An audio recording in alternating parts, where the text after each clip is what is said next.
So a couple of things just to start off. How's your son doing? How's my what? How's your son doing, Jackson? Oh, very good, dude. I love this age. Like he learns new words like every couple weeks or some other word he's learning. So he's like he turned 2 in April, so he's what 25 months or 26 months. So he's at that age where he's catching on quick. It's crazy, man. Kids are really smart, man. Like at that age, even though they might not be talking to you, they understand everything, they comprehend everything. It's crazy. When do they start school? At 3? Is it 3 or 4? I think preschool starts at like 4.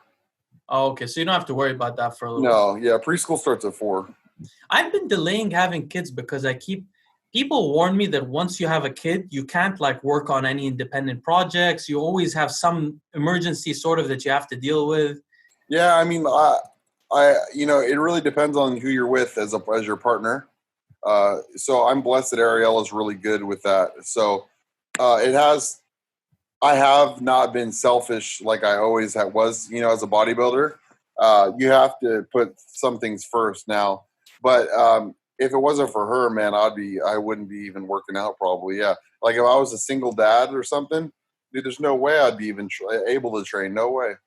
So how you bring this up? So how did people you've talked about on previous podcasts with Dave Palumbo, and also we discussed it a bit last time. But I made this Instagram post asking people if they had questions for you, and one of the questions they were asking was how has having Jackson changed your bodybuilding and your interest in competing? Because we know that you're planning to compete this year. Yeah. So yeah, we briefly touched on that on the last episode.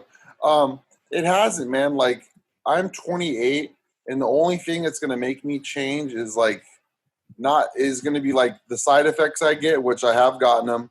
And it's like telling a crackhead to stop fucking taking crack. It doesn't happen overnight.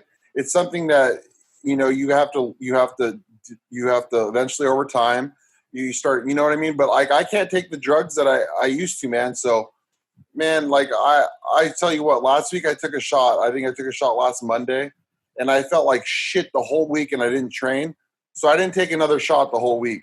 So like, you know what I mean? So because I wasn't working out, I feel like I'm not going to, I don't know. I like to shoot after I work out, when the muscle's warm. The shots are just so much easier that way. So I just didn't take a shot, but I took a testosterone shot earlier in that week. So it was like 7 days without any shots, but at least I had some test in me. But yeah, dude, like it hasn't changed me really. Like, I'll be honest with you. Like a lot of these guys are going to be like, oh, like I, you know what I mean? But dude, I was born into this bodybuilding shit. Like I'm mental as fuck. I'm not going to change. You know what I mean? So wait, how did you feel like crap after that last shot? What did you feel exactly? Nausea? Yeah, dude, that's the worst. So nausea and you can't eat. Yeah, that's the worst. And dude, I think I pinpointed what it was. I think it's the TNE and glucol. You know what I'm talking about? How they have the tesnoester. Yeah. What's the glucol? Glucol is what they mix it in to make it suspend. Because if they put it in like regular like grapeseed oil, it'll crash. Mm. And that stuff still crashes in the glucol.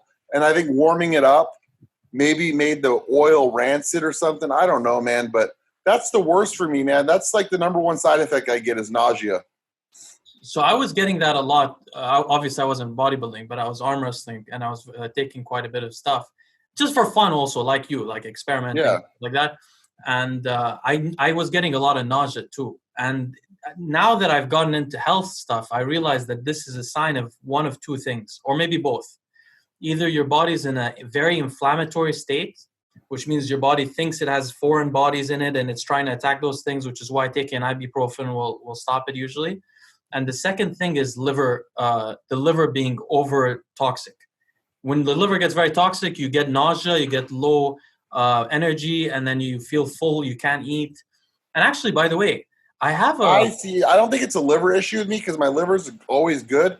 I think with me, it's a matter of when I take that shot, my body's rejecting that oil, and it's either an inflammation response or an immune response. Yeah, that's what it would do. It would be an inflammatory response from the oil or from something in the thing. Yes. Interesting. I think heating the oil over and over because it crashes. It crashes out of solution. The only way to get it back in the solution is to heat it back up. I think the over and over of heating it up made the oil go bad or something. But I'll be able to pinpoint it on leg day, because leg day I'm going to do a half cc instead of a full cc. If I get just the little slightest bit of nausea, I'll know it's that, and I'll have to cut it out. It very much could be, because the heating it could change the molecular structure of the things inside. And it's not just heating it once, it's heating it over and over and over. So, and then the oil turns like, it goes from clear to like a little bit of a yellow tint. Oh yeah, that's turning rancid. That's the sign that you know. Yeah, so dude, maybe that's, and like I said, it's not the compound dying, it's the oil fucking going bad. You know what I mean? So I'm gonna take a half cc, and if I get the little slightest bit of nausea, I'll know. But at least I'll know, and it make me feel better. You know, people are probably like, "You're crazy," but I gotta figure it out. Like, what's making me feel nauseous? Because then I can cut it out. You know? No, it's not crazy at all. You should figure it out, because honestly, it's very enjoyable to take these things too. Exactly. I understand the feeling. But while we're on this subject, I wanted to ask you: can you still get the same kinds of stuff that you used to with China being closed down? Or has it affected you? I know you stockpile, but yeah. Well, first of all, I've stockpiled for literally till I die. But besides that, dude, I still right now, let's say if I had no stockpile, I could still get stuff easily. Same as always. It's still the same, dude. Oh, really? They're still manufacturing. One of the biggest labs in China is still operating, and they don't give a fuck. Oh, interesting. I didn't know that. Okay, that's a good sign.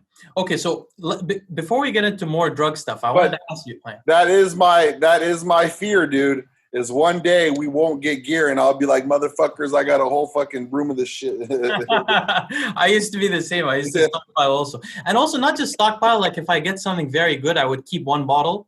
Like if I have 5 bottles or 6, if something was very good, I would keep one just in case.